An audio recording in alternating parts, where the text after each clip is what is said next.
Hello, ladies and gents. Jarek Defiler here with another mention of an awesome indie title that I have the greatest pleasures of bringing to you, Kenshi. Kenshi is a one-of-a-kind amazing RPG that does what every great game does, gives the player license to do and be whatever they want. Created as a solo project by one Chris Hunt, Kenshi was an ambitious game that Chris developed for several years by himself until he was able to bring in a small team to help him once the game went into early access.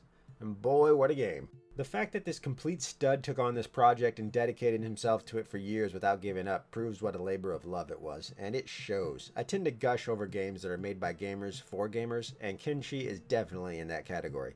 You can tell that this man had a vision and knew exactly what he wanted in his game and just went for it. I'm not gay, but I would totally let Chris Hunt have his way with me if he wanted. Anywho, Kenshi is set in a post-apocalyptic world with various races, monsters, items, cities, biomes, and an all-around hatred for you, the player. But don't get me wrong, this is a very good thing, and I'll explain it, well, now. Kenshi is unapologetically brutal in the utmost awesome of ways. In Kenshi, you are not some special snowflake, you are not the center of all things, the chosen one, or the key to everything.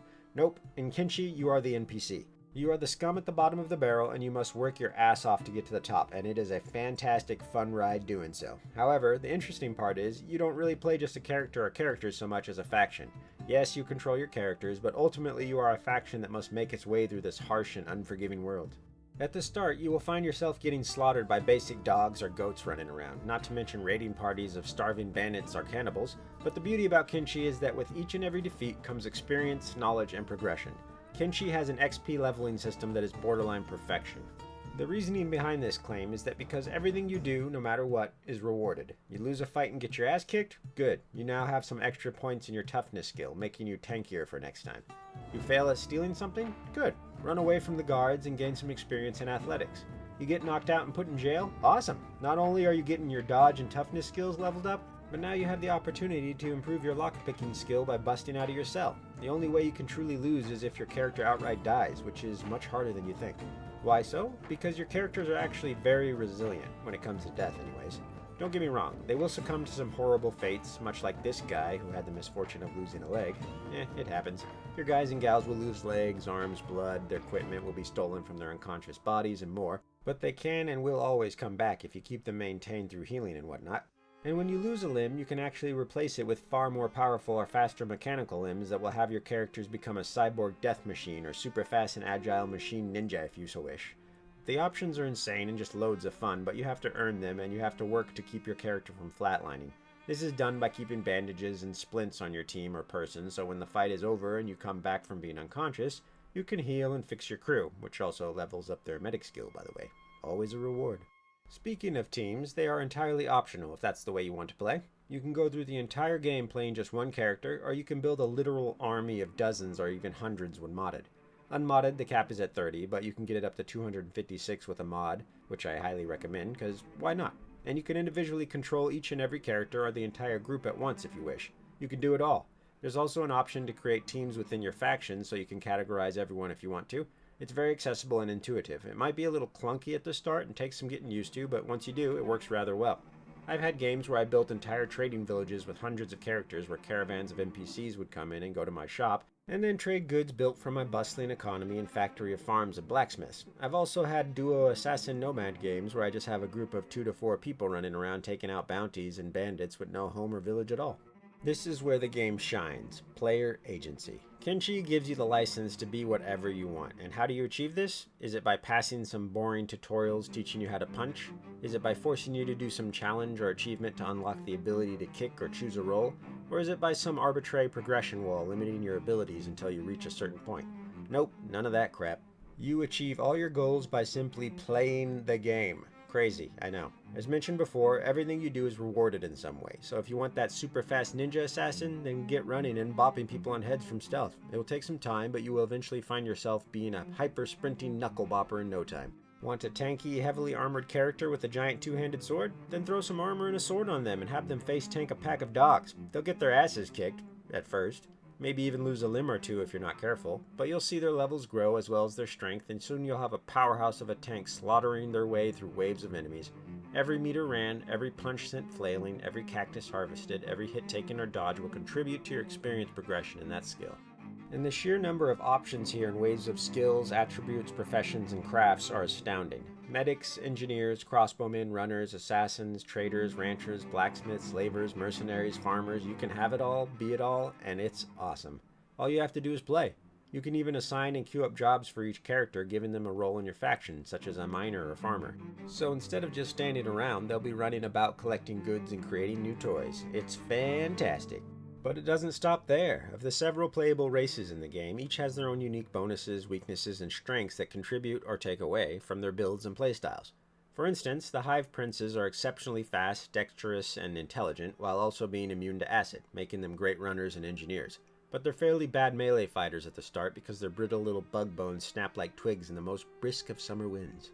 Whereas Sheks, the warrior culture race, are very good at fighting and tanking. They are very tough and strong, but weak in everything else like farming, labor, and athletics. But what do I even mean by weak? I mean they gain less experience when training those skills they are weak in, therefore getting them to master those particular attributes takes much longer than a race that excels in them. So a Shek can still be a decent farmer, it'll just take longer for them to get there. No biggie. And even those races have subcategories. For instance, the Hive race has the aforementioned Prince, but also drones and soldiers. Naturally, the soldiers are better, tougher fighters, while the drones are great at labor, farming, stealth, etc. Humans themselves also have subcategories of Greenlanders and the gray-skinned Scorchlanders. Greenlanders don't have any racial penalties, making them a good jack-of-all-trades type race, but their only bonuses are science, farming, and cooking. Whereas the Scorchlanders excel in armor and weaponsmithing, dexterity and dodge, as well as stealth and athletics. Again, you can still make a Scorchlander a farmer or a heavily armored Hive Prince, but it'll just take longer and lots of training to get them leveled up in those traits, which is fun, so why not go for it? Only downside is that the Hive races can't wear shoes and can only wear specialized shirts and helmets. Other than that, the sky's the limit. Now when you're building up your army or whatever, you have to partake in one of the best parts of the game, recruiting NPCs to join your faction. Upon starting a new game, you choose and build your first character or characters, give them whatever cosmetic look you want, plus a background and starting difficulty, and then you dive in. But when you are actually in the game and want to expand, you have to seek out and recruit new members for your faction, and it's a blast. What makes it so great is that each recruit has their own personality and stats. Some are humorous and charismatic, others are stoic and blunt, and some are just regular dudes and dudettes. And then there's Beep, who just, well, yeah. So as you grow your faction, you can also become attached to your characters. You see them conversing with each other, making jokes and insults, and creating rivalries in a way. It's great. And there is a ton of ways to recruit new people. Here's one example. In a recent playthrough I did, I started out as a slave in Rebirth, a city of the super friendly and fun Holy Nation, a fanatical human religious faction that oppresses women and other races and enslaves any who oppose them. It took me about 7 real-life hours to finally escape the pit and my chains via constantly picking the locks on my chains and cell, and running like hell before getting the crap beaten out of me only to repeat the process over and over again. It wasn't until I started unlocking the chains of all the other slaves around me, thus forcing a massive slave revolt, that I was able to finally escape. It was awesome, and every second of it was fun. But here's the best part. Of all the slaves I freed, a few managed to escape with me. They followed me out, making conversation along the way, and when we were officially free of Rebirth, some said their goodbyes, others told me to screw off, and a few asked if they could join me. Well, how could I refuse? Before I knew it, my solo operation was now a team of 4. And that is just one example of recruiting in a sea of thousands. None of that was planned, none of it was expected or anticipated, it just happened organically, and that is what I mean when I say that in Kenshi, you create your own stories. And speaking of factions, Kenshi has a ton. You have trade factions, slaver factions, anti-slavery factions, religious factions, just normal towns, mercenary groups, and more. And you can even join a bunch of them if you want. Or you can wage war with them for some faction-on-faction action. Or you can wage war with many of them while allying with others. Hell, why not go to war with all of them? You can if you want, because the game knows what players want. Freedom. Now at first glance, the world of Kenshi looks like a barren wasteland, which it mostly is, but that doesn't mean it's empty and there isn't stuff around every corner, or at least under every rock. This game rewards exploration and encourages it, often with pain and suffering, but also with abandoned villages, monster-ridden camps, or slave encampments ripe for the picking, or trading. Not many things are as fun as enslaving slavers. There are religious zealots, cannibalistic bug tribes, carnivorous herds of these brontosaurus-looking things, robot-human impersonators that wear the skins of people as they slaughter everything in their path, and dangerous jungles and swamps with every manner of creature and bandit lurking in the shadows. So I guess my point is that the world of Kenshi is vast, but full of stuff. You never really get bored when traversing its hellscape or infiltrating its ominous towers, and there is loads to discover. Combat is mostly automated. You can set up your characters, tell them to hold position, be passive or aggressive, and target which enemy you wish for them to attack, but when they start wailing away, it's all on them. So think of combat more as real-time strategy than anything, but it's great fun watching your crew go to town, win or lose. And remember, if you lose, you're still winning in the long run because you're gaining experience no matter what. Lastly, there's the story. The story in Kenshi is much like that in Dark Souls games, where you will find snippets of it here or there and you have to use your brain meat to put it together yourself, or just visit the wiki.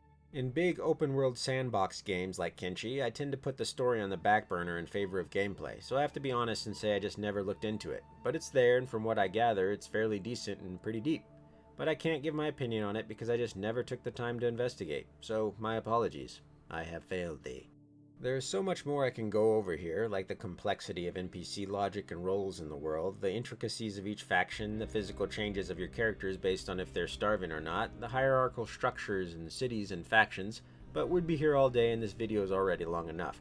So hopefully you guys have a decent understanding of what Kenshi entails, and maybe you'll be willing to give it a try if you haven't already. I'm so glad I did after all these years.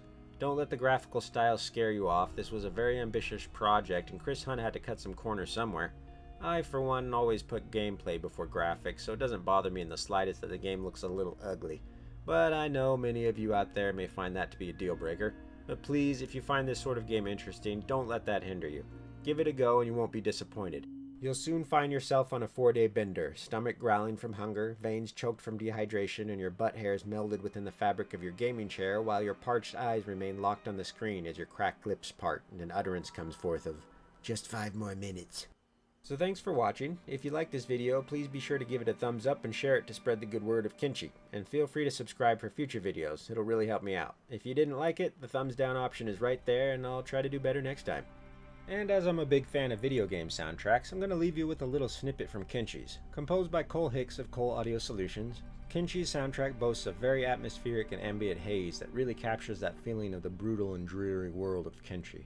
So enjoy, and you all have a good morning, afternoon, evening, or night, depending on where you are. This has been Jarek Defiler, the Patient Gamer. Take it easy.